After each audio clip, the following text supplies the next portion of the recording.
Hi hello welcome to film Jalsa. ప్రస్తుతం మనమైతే ఆశ the encounter movie అయితే ముందుకు రాబోతుంది. దానికి సంబంధించి మనతో మాట్లాడడానికి మూవీ విశేషాలన్నీ కూడా షేర్ చేసుకోవడానికి ప్రస్తుతం మనతో పాటు ఉన్నారు సోనియా ఆకుల.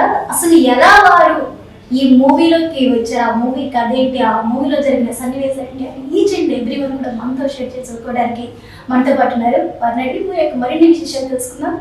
హాయ్ అండి. ఎలా ఉన్నారు? Looking so beautiful and stunning. Thank you. ఇది ఆశ ద ఎన్కౌంటర్ అనే మూవీ మనం ట్రైలర్ కూడా రిలీజ్ అవ్వడం జరిగింది. ట్రైలర్ రిలీజ్ చూసినప్పుడు ఏంటి అంటే అందులో ఇంత జరుగుతున్న మన సమాజంలో ప్రతి ఆడపిల్ల కూడా దాని గురించి ఆలోచించే విధంగా ఉంది. అయితే ఈ ఆశ అనే క్యారెక్టర్ మీరు చేస్తున్నప్పుడు, ఆ పాత్రలో మీరు నటించేటప్పుడు ఫీలింగ్ ఎలా ఉంది? ప్రతి ఆడపిల్ల ఆలోచించే విధంగా డెఫినెట్లీ ప్రతి ఒక్క person be it boy or man parent అందరు కూడా దీని గురించి ఆలోచించేలాగా చేస్తుంది. Definitely Aasha encounter movie definitely it will have an impact in their lives and their mindsets all together అని చెప్పాలి. ఆర్జీవ్ గారు మూవీ అంటేనే మనం చూస్తే ఫస్ట్ నుంచి కూడా ఒక సెన్సేషన్, ఏదో ఒకటి సెన్సేషన్ టాపిక్ అయితే రైజ్ అవుతూనే ఉంటుంది. ఇప్పుడు ఈ మూవీలో ఎలా ఉండబోతుంది అనుకుంటున్నారు? ఆర్జీవ్ అనే అడగాలి మరి. డెఫినెట్లీ ఆశ ఎన్కౌంటర్ ఆయన మిగతా మూవీస్ లాగా అనుకోవడానికి లేదు, ఈ మధ్య కాలంలో వచ్చిన మూవీస్ లాగా అనుకోవడానికి లేదు. This is really a nice movie. And అంటే మిగతా మూవీస్ అని అంటే నేను అది మంచి మూవీ కాదు అని చెప్పట్లేదు. నేను లక్కీ కానీ ఈ మధ్యలో వచ్చిన చాలా మంచి మూవీసే, కాకపోతే ఇది ఇంకొక డిఫరెంట్ ఏరియా అని చెప్పాలి నేను.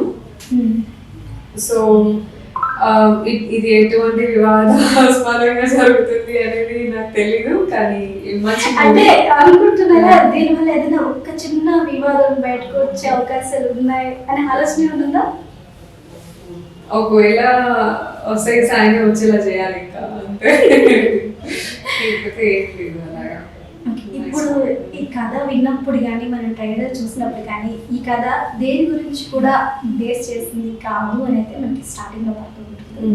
అయితే ఈ ఒక సిచ్యువేషన్ అనేది చూసినప్పుడు కూడా కొన్ని సన్నివేశాలని మనకి అది గుర్తు చేస్తూ ఉంటుంది. లైక్ 2013లో జరిగిన ఘటన కానీ, లేదా 2019లో జరిగిన లైక్ దిశ ఘటన కానీ, ఒక నిర్భయ ఘటన కానీ, ఇవన్నీ కూడా మన కళ్ళ ముందర జరిగినట్లు అనిపిస్తుంది.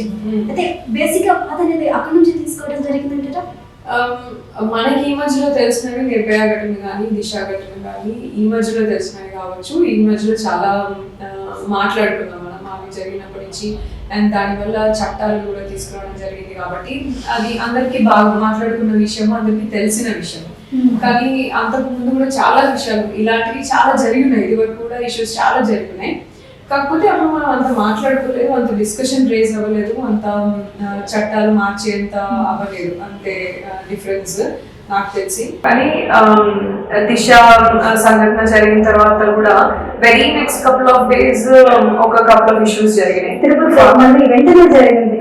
అండ్ దాని చుట్టూ ఆ ఏరియా ఎక్కడైతే దిశ సంఘటన జరిగిందో అక్కడే కొన్ని కిలోమీటర్స్ దగ్గరలో కూడా ఒక 40 years లేడీని ఫ్రమ్ అ విలేజ్, ఆ లేడీతో కూడా ఇష్యూ జరిగింది. కాకపోతే మనకి తెలియలేదు, అంతే. మనం ఎక్కువ మాట్లాడుకోలేదు, మనకి ఎక్కువ న్యూస్ లో రాలేదు, అంతే తప్ప ఇటువంటి ఇష్యూస్ చాలా జరుగుతూనే ఉన్నాయి. సో అటువంటి ఇష్యూస్ అన్నిటిని బేస్ చేసుకొని ఆయన ఎక్స్పీరియన్స్ లో, ఆయన లైఫ్ లో చూసిన అన్ని ఇష్యూస్, అండ్ మేజర్ గా ప్రాబబ్లీ నిర్భయ తర్వాత ఎటువంటి చేంజెస్ వచ్చాయి, అండ్ ఇప్పటికీ మనం చేంజెస్ తీసుకొచ్చిన, లాలో చేంజెస్ తీసుకొచ్చినా కూడా ఇంకా ఎందుకు జరుగుతున్నాయి అనే క్వశ్చన్ ని మాత్రం మనం అడ్రస్ చేస్తాము దీంట్లో. అనే దాని గురించి మనం ఆలోచింపగలిగేలాగా తీసారు మూవీ. సో అది మాత్రం ఉంటుంది. ఇప్పుడు మనం ఒక సంఘటనని టీవీలో కానీ లేకపోతే ఇంకో చోటు నుంచి కానీ చూడడం వేరు, అందులో ఇన్వాల్వ్ అయ్యి అక్కడ భరించి వాళ్ళ మీరు, అలాగే ఈ కథ మీరు వింటూ ఉన్నప్పుడు పూర్తిగా కూడా మీరు ఆ కథలో ఇన్వాల్వ్ అయిపోవాల్సి ఉంటుంది. దాంట్లో ఆ పెయిన్ ఏదైతే ఉందో మీరు ఫీల్ అవ్వాల్సిందే. అక్కడ వినేటప్పుడు కానీ లైక్ యాక్ట్ చేసేటప్పుడు కానీ అలాంటి సన్నివేశాలు ఎలా అనిపించాయి?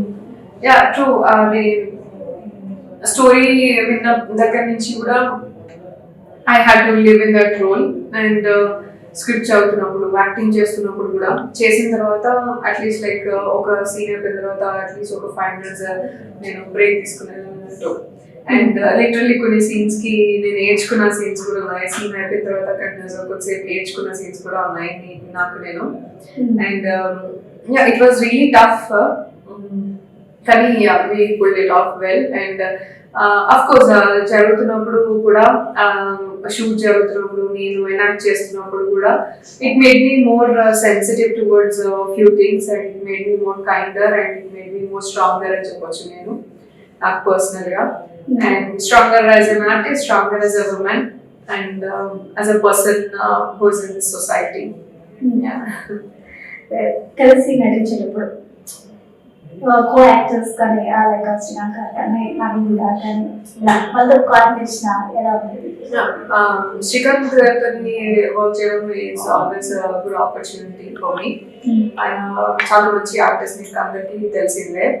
సో ఆయన నుంచి చాలా చిన్న చిన్నవి నేను పిక్ చేసుకోవడము. And he use to suggest me అని, ఇక్కడ ఇలా ఉంటే బాగుంటుంది అని, ఇలా ఉండాలి అని చెప్పేసి కూడా సజెషన్స్ ఇస్తూ ఉంటారు అనమాట. So that's a nice experience with him. And co-artist అందరూ కూడా చాలా కోఆపరేటివ్ గా ఉన్నారు. మంచిగా అందరం అంతా కలిసి వర్క్అవుట్ చేసాం. It's all like a team work. So otherwise it is not that one thing that I should do. నేను ఒక్కదాన్ని చేస్తే అయ్యేది కాదు. సీన్ లో నేను ఒక్కదాన్ని ఉండను. It should be team work kind of a thing అంటారు. సో అందరూ కూడా మంచి సపోర్టివ్ గా చేశారు. I'm happy that it's going to be released on Jan 1st. అలాగే లాస్ట్ లాక్డౌన్ టైంలో ఏదైతే ఉందో మీరు కరోనా వైరస్ అనే ఒక మూవీలో కూడా మీరు యాక్ట్ చేశారు. అది ఆర్జీవి గారు. అంటే మళ్ళీ ఇక్కడ కట్ చేసి చూస్తే మళ్ళీ ఆశా దేగా ఎన్కౌంటర్ అనేది కూడా మళ్ళీ ఆర్జీవి గారు. ఇప్పుడు ఆర్జీవి గారు మూవీస్ మాత్రమే నటిస్తున్నారా లేకపోతే కమర్షియల్ మూవీస్ లేకపోతే లేదు, వేరే మూవీస్ కూడా చేస్తున్నాను, వర్క్ చేస్తున్నాను నేను. So probably it might release in the mid of next year. RGV గారి ఫస్ట్ వచ్చేసి ఆశా ఎన్కౌంటర్ కి నేను కలిసాను సార్ ని. And that's where our journey started. But then performance బాగుంది దీంట్లో అని చెప్పేసి కరోనా వైరస్ టైంలో, కోవిడ్ టైంలో ఇది పాజ్ అయిపోయింది, ఈ షూటింగ్ పాజ్ అయింది. దాని తర్వాత మీకు ఈ ఐడియా స్ట్రైక్ అయింది, కోవిడ్ అప్పుడు కరోనా వైరస్ నేను మూవీ తీద్దాము అని. సో దట్స్ వెన్ ఆయనకి కొన్ని గుర్తుంటాయి, లైక్ ఈ రోజు వీళ్ళు క్యారీ చేయగలుగుతారు, ఈ రోజు వీళ్ళైతే సూటబుల్ అని చెప్పేసి ఆయనకి గుర్తుంటారు అన్నమాట. సో అలాగా ఈ బిగ్స్ ఆర్టిస్ట్. అలాగా శాంతి, కరోనా వైరస్ అనే మూవీలో శాంతి రోల్ అయితే నువ్వు బాగా చేస్తావు అని చెప్పేసి అంటే then I said I will do. And that is one of the nice characters. Hope me చూసారా కరోనా వైరస్? చాలా మందికి నచ్చింది అది మూవీ కూడా. అండ్ చాలా మంది ఆ మూవీ వచ్చిన తర్వాత మీరు శాంతి కదా అని చెప్పేసి గుర్తుపడతారు.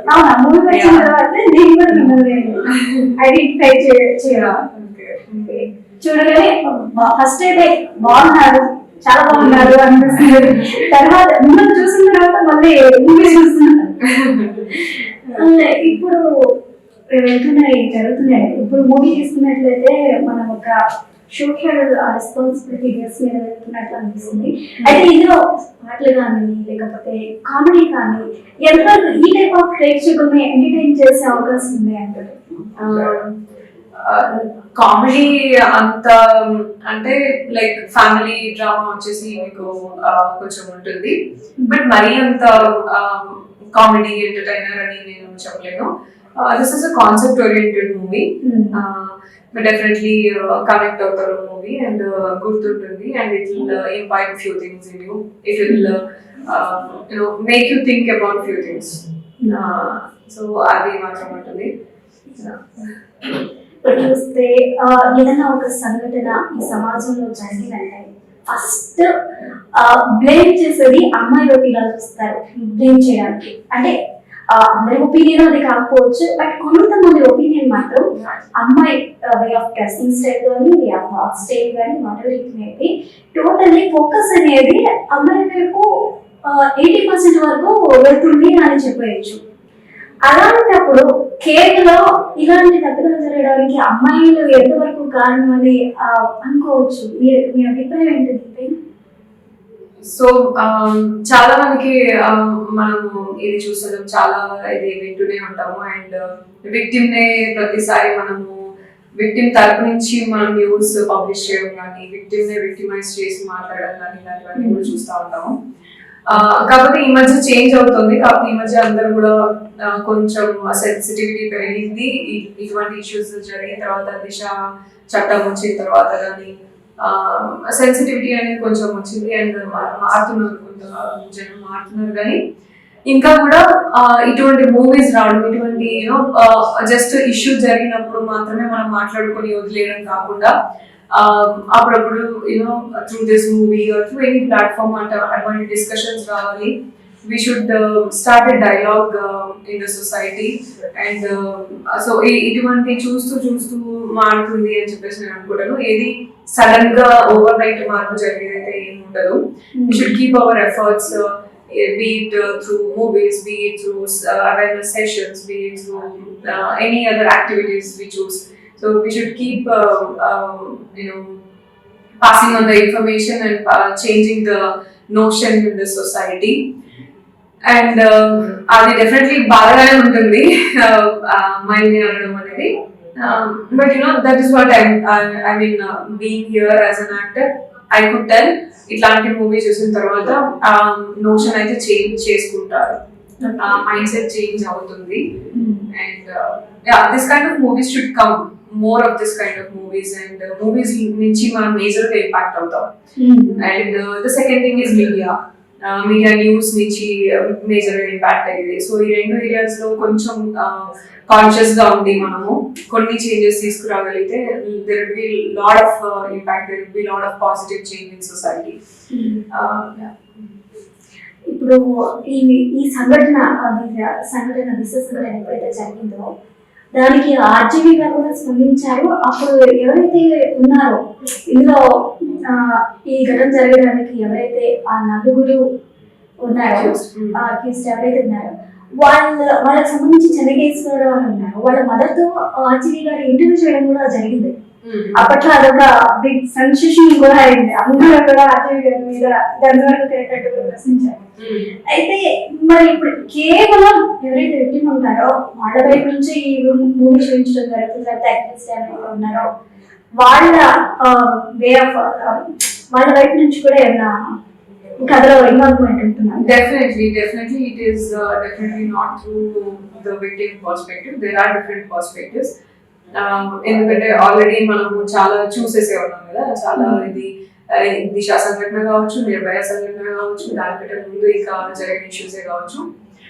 విక్టిమ్ ని సింపథైజ్ చేయడం is very common. Everybody is doing that, irrespective of what would be the reason, irrespective of any other reasons, like దాని చుట్టూ ఏం జరిగింది అనేది కాకుండా అందరూ సింపథైజ్ చేయడం అయితే దట్స్ వెరీ కామన్. దాని గురించి స్పెషల్ గా సినిమా తీయడానికి ఏముండకపోవచ్చు కూడా కదా.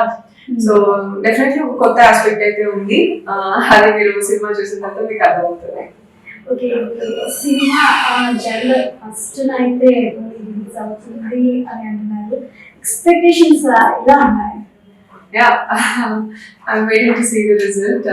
Finally, movie release అవుతుంది. I'm very happy and I'm seriously waiting to see how people will accept me. And Telugu అమ్మాయిగా one of the key roles play చేస్తున్నా.